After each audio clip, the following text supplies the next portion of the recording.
In one of the most infamous crimes to ever come out of Hong Kong, a woman is held captive, severely mistreated, and eventually murdered. However, what made this case so infamous is how they treated her after the fact.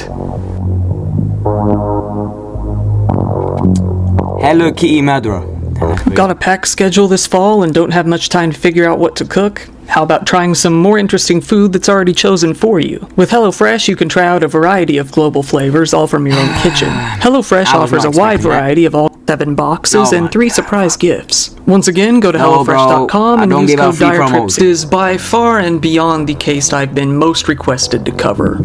Since it's requested so often, I decided to dig deep into it, as deep as I could, and give it the whole in full detail treatment.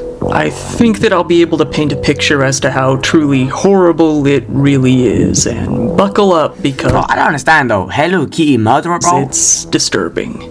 Hello Kitty? This is the story of a woman out in Hong Kong named Fan Man Yi. Fan did not have the best life, to say the least. She was abandoned in her childhood, forcing her to grow up in an orphanage. However, this would only be until she reached the age of 15, as that orphanage had an age limit in place. Given that she was never adopted and had no place to live, she soon became homeless. Soon after that, she became addicted to drugs.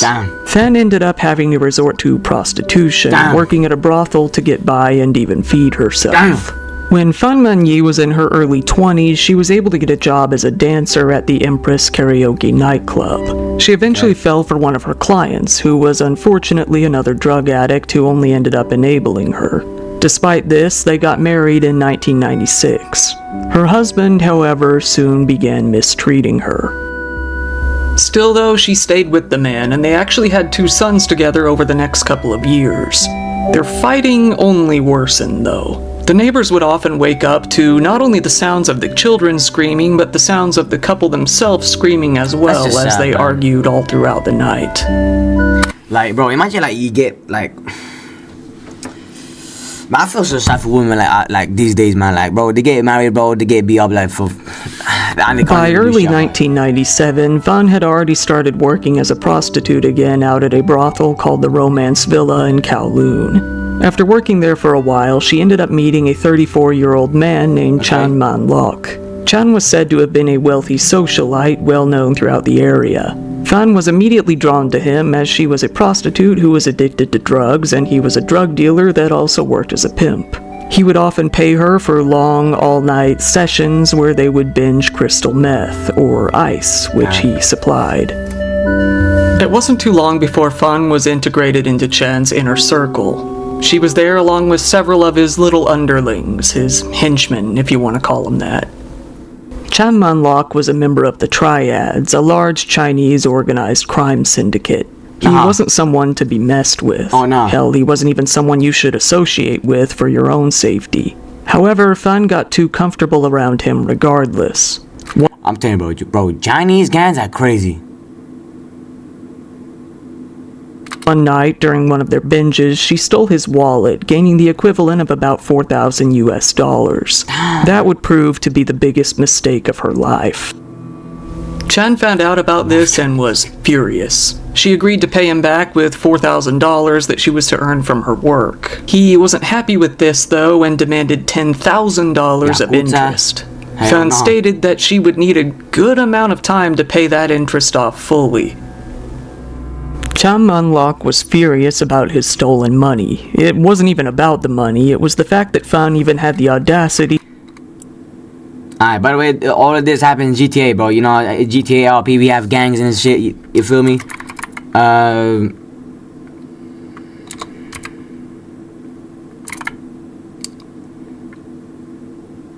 Oh, damn.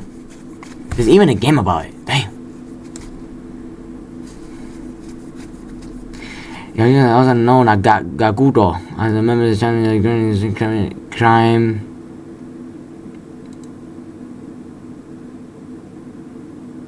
This is just AI generation, okay? This is just AI, you know, AI generated. This is not real, okay? To steal from him in the first place. That's crazy. In March of 1999, he got 2 of his men to kidnap Fan and take her back to his apartment on Granville Road. It was a massive apartment consisting of 5 bedrooms and was all decked out in Hello Kitty merch for some reason. Hello Kitty was on the curtains, on the bed sheets, adorning the walls, and there were even plushies all over the place. Chen planned to pimp Fan out and force her to work non-stop until her debt to him was fully paid off. But he was never satisfied with any amount of... So I don't get it. So hold on. So this man got robbed, right? And these man took 4,000, okay? And then he has to pay back the 4,000? I'm tripping. I don't get it. The gang stole his money, and because he doesn't have the money, he wants the money from her. Okay. money she would earn. He kept increasing the... He stole the money. And he owns them 4K. Oh, he stole the money and he owns them 4K. Okay. interest on her debt more and more until it became impossible for her to ever pay him back. There simply wasn't any way that she could keep up with the constantly spiking increase to the debt. So in addition to making her work even more, the gang started taking their frustrations out on her as well.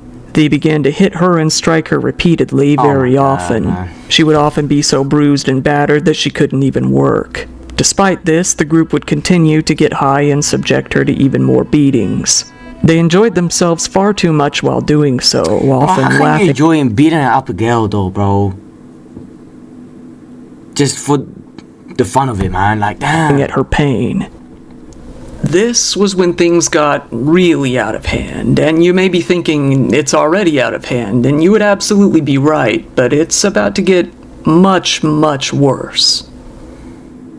The group that tortured Fan consisted of Chan Man Lok, the leader, Leung Wai Lung, a subordinate gangster of his who is said to have been either 19 or 21, and Leung Xing Cho, age 26, another one of his underlings. So these men are But there was soon one new member to that group, a 14-year-old minor named Ah Fong.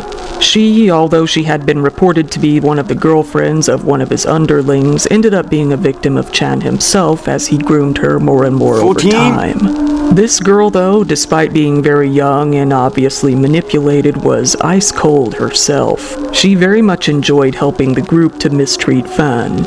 She would even giggle and laugh hysterically while doing so. She took the opportunity to get creative and would even come up with her own ways to brutalize the woman herself. She was always ready. I 14 will be doing this shit.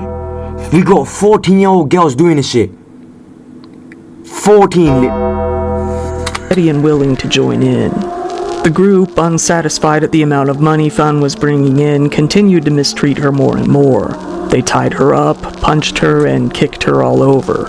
They would force themselves on her repeatedly, as much as they wanted. They even forced her to eat excrement. They started hitting her with metal bars, hit her and stabbed her with kitchen utensils, smashed pieces of furniture over her, and even tied her up in a standing position to use her as a punching bag. It got to the point that, one day alone, she ended up getting kicked in the head about 50 times. 50 times? It has been said that Fan even got pregnant around this time, but the mistreatment continued regardless.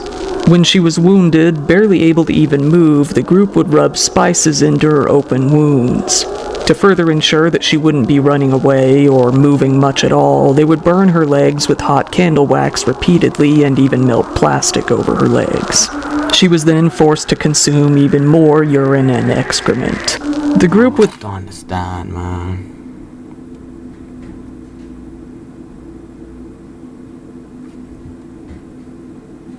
Shit, my mom better come in. I can hear my mom walking. I can hear her walking. Fuck. Just hold on. Let me just, would then force her to smile and say that she enjoyed all of these things.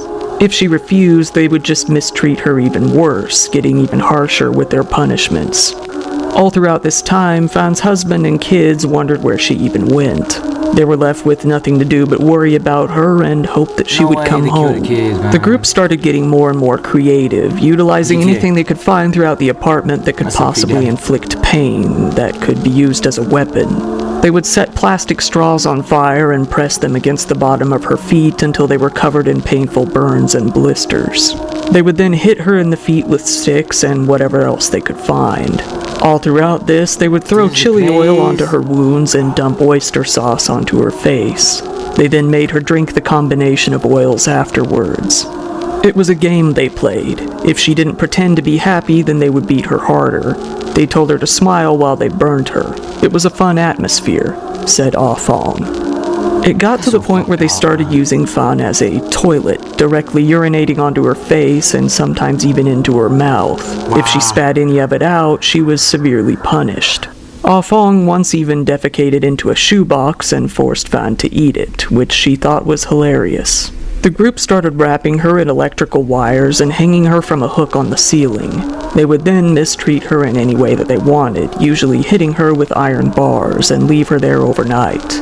Eventually, they stopped feeding her entirely. The bodily fluids they would subject her to became her own.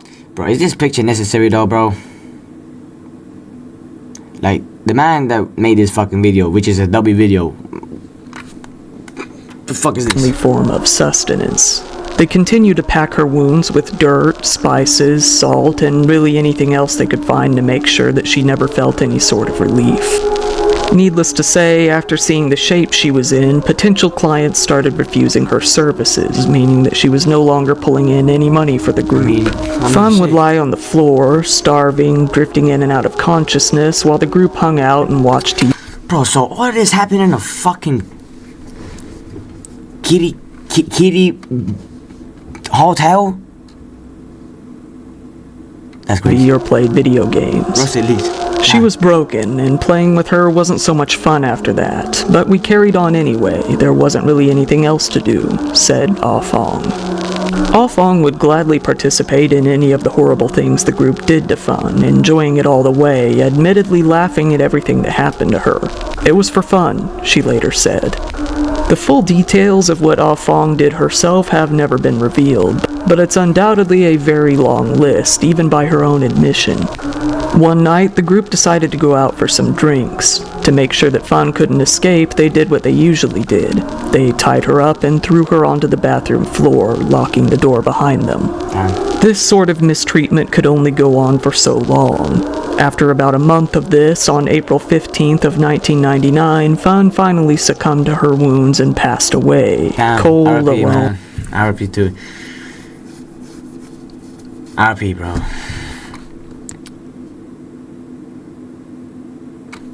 That's so fucked up, man. Like, how far are you getting pleasure about being about, like, an innocent girl? IP leaked. Now, what are you talking about, bro? And in pain while her captors were out of the house. After a few days, the group came back to the apartment. Ah Fong stated that she had to use the restroom. When she went into the restroom, she found Fan deceased on the floor. The men began to discuss amongst themselves. They needed a Bro, way she to get had 2 babies, bro. Bro, she was pregnant from them, and she had 2 babies. rid of the body, but they couldn't decide on which method would be best. They even argued about what likely caused her death, obliviously, most of them believing that it was probably an overdose Listen, bro, I know my IP, bro, okay? That's not my that did her in. Most experts agree, though, as you can assume, that it was more likely the actual injuries that led to her death. So, deciding to put a pin in it for now, they decided to go to the arcade and play some video games, all while Fan laid in the bathroom. After a while, they came back home, went to sleep, and did nothing about the problem. The next day, while completely high, Chan came to a conclusion. He gathered up his little posse and told them now she must be destroyed. They put her into the bathtub and got to work with a handsaw. Once the body was divided up into more manageable portions, they cooked each piece to prevent further decay and to They cooked the pieces. That's wild. get rid of some of the smell, boiling the pieces on the stove. Chan woke up Ah Fong, who was sleeping, and waved a bag of guts in front of her. He told her to go put them into some hot water to stop them from smelling. Leong Xing Cho was in the middle of boiling the head himself and called Ah Fong over to come and look at it. She said that she was scared and didn't want to look, but he said, "It's okay, just pretend you're watching TV." She decided to give it a peek and decided that he was right. It looked like something out of a horror movie. Given that this had already taken 10 hours... And bro, and the crazy fact is that the girl that saw the face, she's 14, bro. She 14. She 14, bro. 1-4. Oh Worse, my. the group started getting pretty hungry. How they could even get an appetite while all of this is going... Ain't no way, boy. There's no way, my man. He's gonna sit down here and tell me that they ate her. Nah.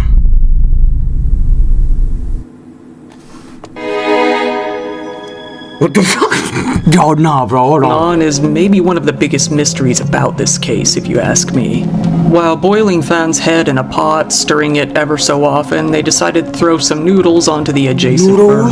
They used the same spoon to stir their soup as they did to stir the head, alternating between the two. These might not be By the time their meal was over, the head was now nothing but bone.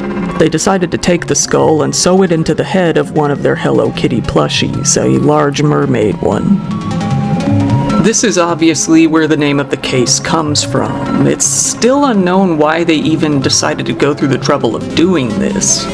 Given how drug-fueled the whole operation was... I don't get it. So...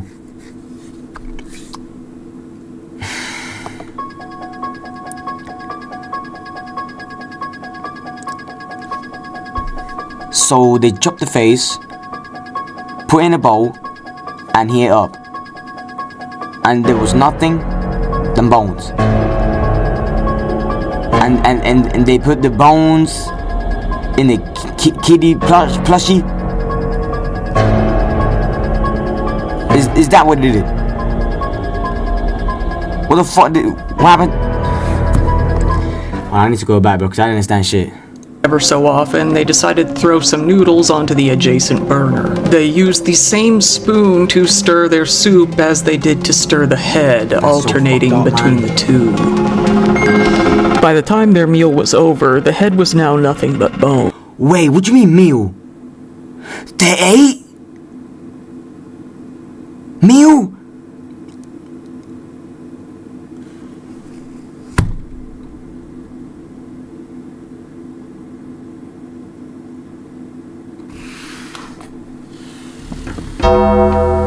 I don't even know what to say.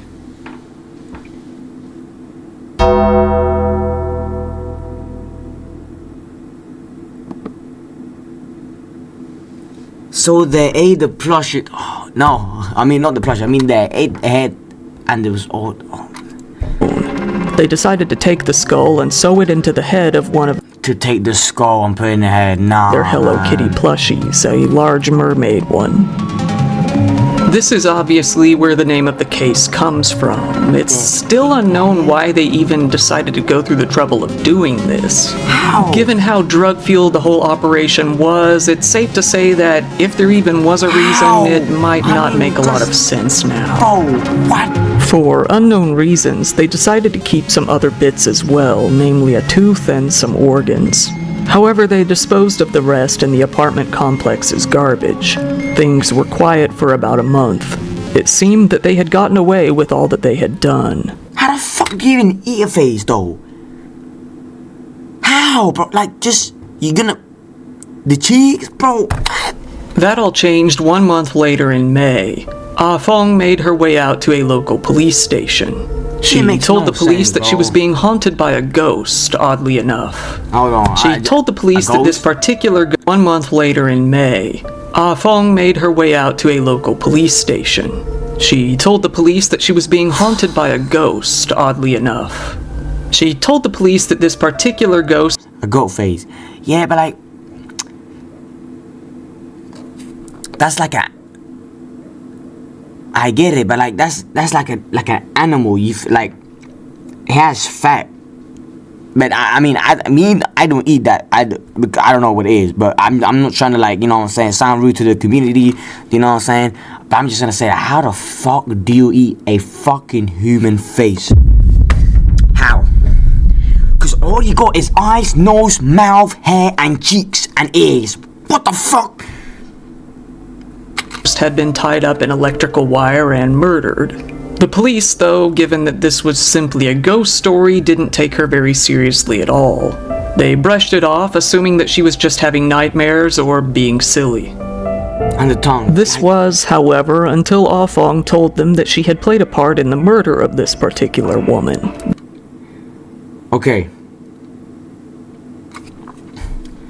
So the 14-year-old girl that was, she was inside of this, you know what I'm saying, culture bullshit. After some few years, she starts seeing ghosts. And who the fuck is the ghost? This girl right here? Oh no, she's gonna get the ass whooped by a ghost. This obviously changed things drastically. The police asked her for more details and eventually followed her out to where all the carnage took place, the apartment. Is she getting This arrested? is where they discovered that her nightmares were very much indeed based in reality. Inside, she pointed them to the Hello Kitty mermaid doll, and inside they found the skull. Wow. The whole group was found, arrested, taken in, and taken to trial. Ah Fong, which likely isn't even her real name, That's the girl.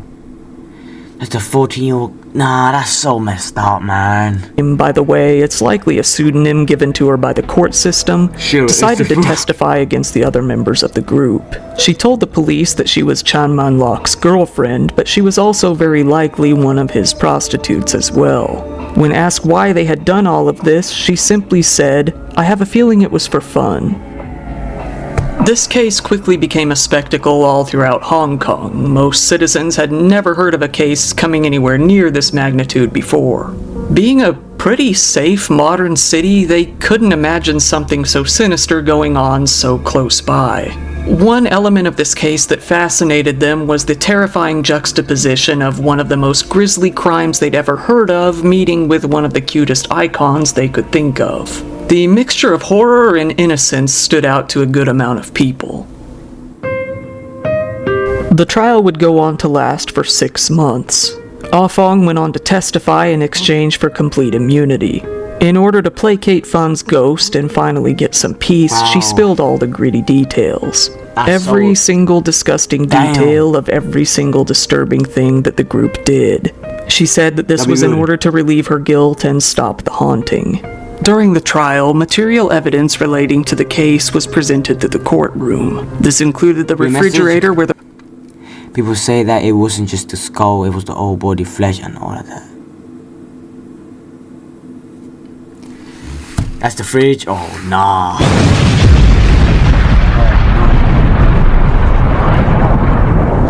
Hey, it's heavy as hell. You can tell there's a dead ass body in his bitch.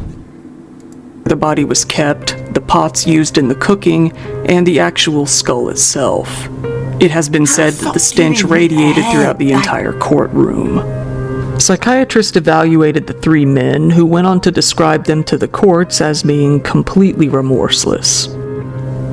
There was one massive roadblock to the case, though. Given the way that Fun's body ended up, there wasn't any clear, for sure reason to find out what actually had happened to her. They couldn't come up with a concrete cause of death, given the evidence that they had to go off of. It could That's so have fucked been up, from man. the abuse, or it could have actually been due to an overdose. As a result, the men weren't convicted of murder, but instead of manslaughter. The jury had come to believe that they had indeed caused her death, but they couldn't agree on whether or not there was intent. They couldn't rule out that the men did intend to kill her, but they also couldn't rule out that they didn't. There was simply no way to know for sure. Despite all of the doubts and the charges being reduced to manslaughter, the court justice, Peter Nguyen, was having none of it.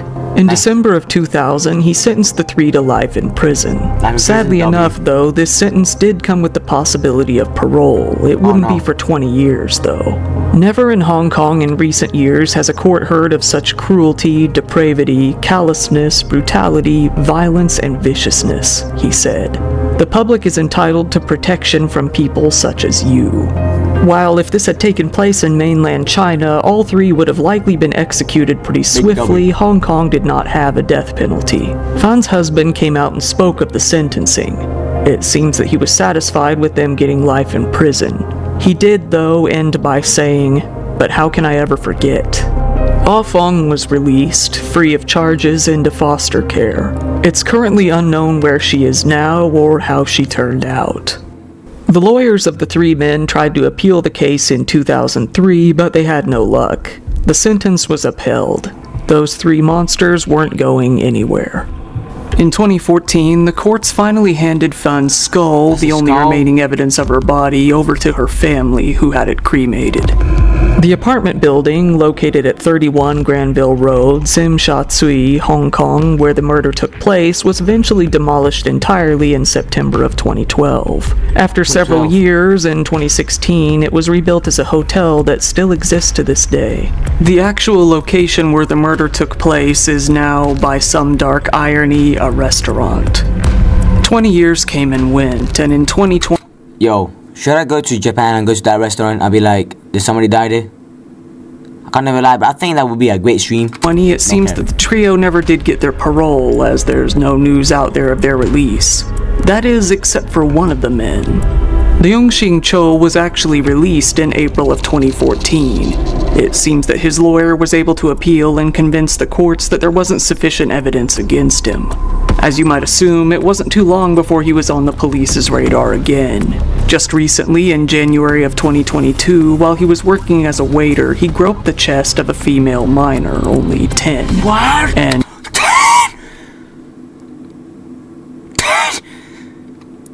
10 years old?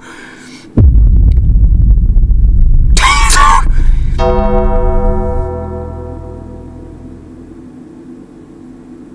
He grabbed the what? 10? And even more recently, he was sentenced to 12 months in prison for 12 that. months? So as of the writing of this video, he is back in prison. Time will tell if they end up seeing parole in the future. There ended up being a few movies released throughout the years that told the story of this case. It's a movie? One of them was called Human Pork Chop with... My God, have some tact, come on. Another was called There's a Secret in My Soup. This case even became well enough known overseas that it was featured in an episode of Bones, an American crime drama. To this very day, Fan Man-yi's memory is kept alive every year when citizens of Hong Kong celebrate her life on her birthday. Like, how the fuck can you eat a head though, bro? Like, what kind of part of the face you gonna eat? The cheeks? Bro, that's just... With a candlelight vigil in the center of the city. Once again, thank you for watching my videos. If you found it interesting, please give it a like. It helps me out in the algorithm. And if you find content like this enjoyable,